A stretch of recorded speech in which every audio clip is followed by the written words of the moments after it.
Yaklaşık bir yıldır yeni yönetimle Artuklu Kızılay'a seçildik. Seçildiğimiz günden beri her alanda Kızılay olarak sahada olmaya çalışıyoruz.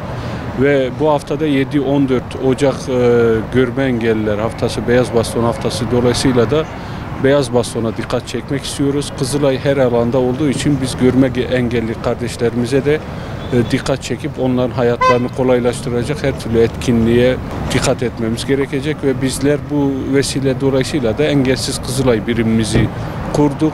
Bence önemli bir durum yani çünkü görme engelli insanlarımızla bir arada olmak lazım. Onların durumlarını anlamak lazım. Onların gelişimini sağlamak için desteklemek lazım.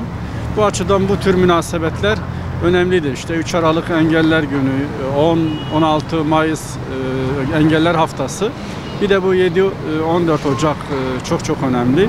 Bu açıdan biz bunu önemsiyoruz ve etkinlikler yapmaya çalışıyoruz.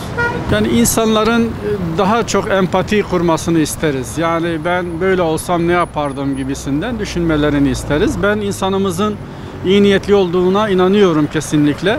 Ama biraz bilinçlenme, biraz farkındalık çalışmalarını arttırmak lazım. Bu da sanırım bizim ve bizim gibi STK'ların da işidir aynı zamanda.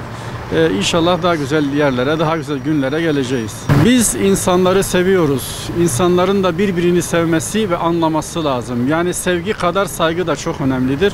Bu ikisi bir arada olursa çok daha güzel günler gelir diye düşünüyorum. Bu haftamızın herkese mutluluklar getirmesini temenni ediyorum. Sağ olun, var olun.